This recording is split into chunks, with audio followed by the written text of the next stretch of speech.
اور آپ اس کا عمل کر کے دیکھیں، یہ میں نے اپنے لیے کیا ہے۔ مجھے جب ہارٹ اٹیک ہوا تھا، یہ 2002 کی بات ہے، آج سے 23 سال پہلے، اور بڑی شدید تکلیف رہی تھی، تو میں روزانہ یہی عمل ایک چینی کی پلیٹ پر عرق گلاب اور زعفران سے سورۃ فاتحہ لکھتا تھا، پھر اس کے اوپر زمزم تلاش کیا، وہ اس میں ڈالتا تھا، پھر شہد کا ایک چمچ ڈال کے اس کو حل کر کے پی لیتا تھا۔ اور شہد کے متعلق معروف ہے کہ یہ ایک ایسی چیز ہے جس کو قرآن نے شفا کہا ہے۔ جسم کی وہ رگ جو بالکل باریک نس ہو، جہاں کوئی چیز نہیں پہنچ سکتی، وہاں شہد پہنچ جاتی ہے، اس لیے اللہ نے اس کو شفا فرمایا ہے۔ ہمارے بزرگوں کے معمولات میں کچھ اعمال لکھنے کے بھی ہیں کہ یہ لکھ دو، جیسے میں نے آپ کو بتایا کہ کمر پر حروف ابجد لکھ دو۔ تو اس پر علیحدہ بحث ہے کہ بھئی یہ لکھے ہوئے اعمال جائز ہیں ناجائز ہیں، لیکن ایک چیز جو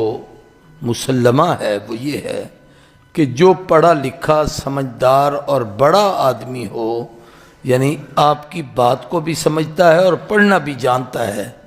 تو اسے تویز وغیرہ نہ لکھ کے دیا کریں، اسے پڑھنے کے عمل دیا کریں کہ یہ اس کام کے لیے پڑھ لو، یہ اس کام کے لیے پڑھ لو۔ میں نے آپ میں سے کسی کو کوئی تویز نہیں دیا، سب کو عملیات ہی لکھوا رہا ہوں۔ تو یہ عمل ایک مجرب عمل ہے،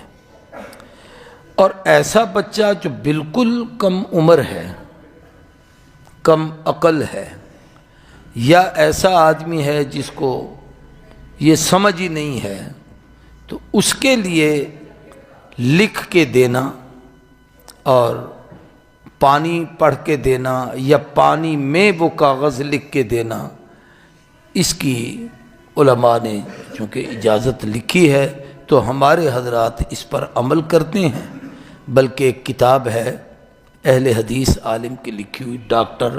خالد محمود غزنوی، بڑا آدمی ہے اور بڑا پروفیسر ہے، اس نے لکھا ہے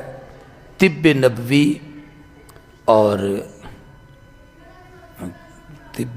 اور جدید سائنس، اس کی کتاب ہے۔ اس میں ایک عمل اس نے خود حضرت علی کا نقل کیا ہے کہ سیدنا علی کے پاس جب کوئی اب مریض آتا تو آپ کسی چیز پر قرآن کی سورت یا آیت یا فاتحہ لکھتے، پلیٹ ہے تو اس پر لکھتے، کاغذ ہے تو اس پر لکھتے، کوئی پتا ہوتا ہے جیسے پیپل وغیرہ کے بڑے پتے ہوتے ہیں تو اس کے اوپر لکھ کے، پھر اس کے اوپر شہد ڈالتے تھوڑی سی، اگر زمزم کا پانی مہیا ہو جاتا تو وہ ڈالتے، ورنہ عام پانی ڈال کے اس کو حل کر کے وہ پانی مریض کو پلوا دیتے۔ اب آپ دیکھیں کتنی شفا کی چیزیں جمع ہوئیں، زمزم شفا ہے، شہد شفا ہے، قرآن شفا ہے۔ تو اس نے قرآن بھی پڑھ دیا، زمزم بھی ڈال دیا، شہد بھی ڈال دیا، اور آپ اس کا عمل کر کے دیکھیں، یہ میں نے اپنے لیے کیا ہے۔ مجھے جب ہارٹ اٹیک ہوا تھا، یہ 2002 کی بات ہے، آج سے 23 سال پہلے، اور بڑی شدید تکلیف رہی تھی، تو میں روزانہ یہی عمل ایک چینی کی پلیٹ پر عرق گلاب اور زعفران سے سورۃ فاتحہ لکھتا تھا، پھر اس کے اوپر زمزم تلاش کیا، وہ اس میں ڈالتا تھا، پھر شہد کا ایک چمچ ڈال کے اس کو حل کر کے پی لیتا تھا۔ اور شہد کے متعلق معروف ہے کہ یہ ایک ایسی چیز ہے جس کو قرآن نے شفا کہا ہے۔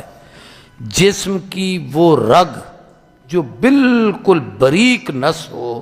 جہاں کوئی چیز نہیں پہنچ سکتی، وہاں شہد پہنچ جاتی ہے، اس لیے اللہ نے اس کو شفا فرمایا ہے۔